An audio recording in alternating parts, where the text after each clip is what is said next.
Hello students, welcome back to JM tuition centre. இன்றைக்கி நம்ம என்ன வீடியோ பார்க்க போகிறோன்னா 10th தமிழ் ஃபஸ்ட் மிட்டம் எக்ஸாமுக்கான மாதிரி வினாத்தாள் தான் பார்க்க போகிறோம். இந்த கொஷினை நீங்கள் கோத்ரூ பண்ணாலே டெஃபினெட்லி நீங்கள் நல்ல மார்க் வந்து ஸ்கோர் பண்ணிக்கலாம். இதுக்கு வந்து ஃபஸ்ட் மிட்டமுக்கு வந்து இயல் 1, 2 இந்த ரெண்டில் இருக்கிற எல்லா 1 மார்க்குமே வந்து தரவாக நீங்கள் பார்த்துருங்க.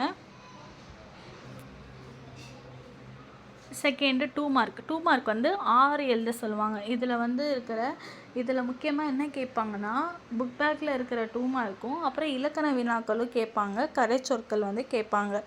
தேர்டு வந்து பார்த்திங்கன்னா உங்களுக்கு வந்து 3 மார்க் வந்து கேட்பாங்க. 3 மார்க்கில் வந்து மனப்பாட பாடலையும் அன்னை மொழியை அதையும் கேட்பாங்க. ஸோ அதுவும் நீங்கள் சேர்த்து எழுதுகிற மாரி இருக்கும். ஸோ அடுத்தது பார்த்திங்கன்னா உங்களுக்கு வந்து 5 மார்க் கேட்பாங்க. 5 மார்க்கில் வந்து உங்களுக்கு என்ன கேட்பாங்கன்னா, இப்போ ஒரு காட்சி கொடுத்துட்டு அந்த காட்சியை பற்றி வரைக அப்படி கேட்பாங்க, கடிதம் கேட்பாங்க. ஸோ அதுக்கப்புறம் உங்களுக்கு பார்த்திங்கன்னா 8 மார்க்கில் வந்து நெடுவினால் வந்து உங்களுக்கு வந்து மோஸ்ட்லி என்ன கேட்பாங்கன்னா, காற்று மாசுபடுவது, ஸோ அதுக்கப்புறம் வந்து இந்த பிரம்மம், புயல் அந்த கதை, ஸோ இதெல்லாம் வந்து கேட்பாங்க. இது வந்து ஒரு செட் ஆஃப் மாடல் கொஷின்னு. செகண்ட் உங்களுக்கு பார்த்திங்கன்னா அதுவும் சேம் தான், 1 வேர்டு நீங்கள் எல்லாமே பார்த்துக்கணும். ஸோ 2 மார்க் வந்து சொல்வனம் வந்து ரிப்பீட்டடாக கேட்குறாங்க. ஸோ நீங்கள் அதை நல்லா கோத்ரூ பண்ணி வச்சுக்கோங்க.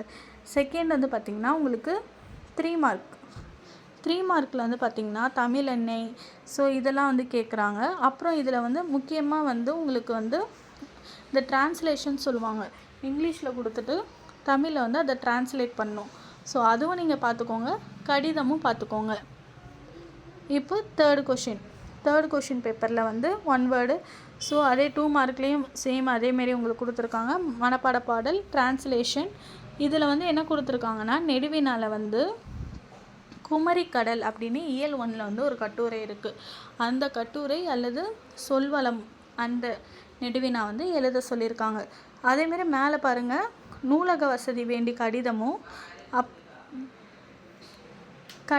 கேட்டிருக்காங்க. ஸோ நீங்கள் கடிதத்தையும் நல்லா கோத்ரூ பண்ணிக்கோங்க.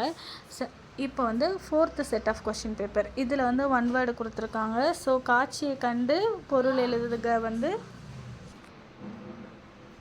4th வந்து உங்களுக்கு வந்து 2 மார்க்கில் வந்து என்ன கேட்குறாங்க, கலைச்சொற்கள் வந்து கேட்குறாங்க. அப்புறம் இரு சொற்களை பயன்படுத்தி ஒரு சொல் வந்து ஒரு தொடர் வந்து அமைக்க சொல்லியிருக்காங்க. அப்புறம் வினைமுற்றை வினையாளனை பேராக மாற்றி இணைத்து எழுதுக. இது வந்து இயல் 2க்கு பின்னாடி இருக்கிற புக் பேக்கில் வந்து இருக்கும். ஸோ நீங்கள் அதெல்லாம் நல்லா கோத்ரூ பண்ணிக்கோங்க.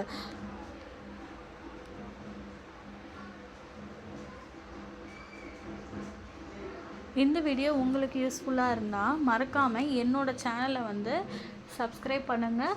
எக்ஸாமுக்கு ப்ரிப்பேர் பண்ணிகிட்ருக்க உங்கள் ஃப்ரெண்டுக்கு இந்த வீடியோவை ஷேர் பண்ணுங்கள். நெக்ஸ்ட்டு என்ன உங்களுக்கு சப்ஜெக்ட் வேணும்னு கமெண்ட் பண்ணுங்கள். பாய்.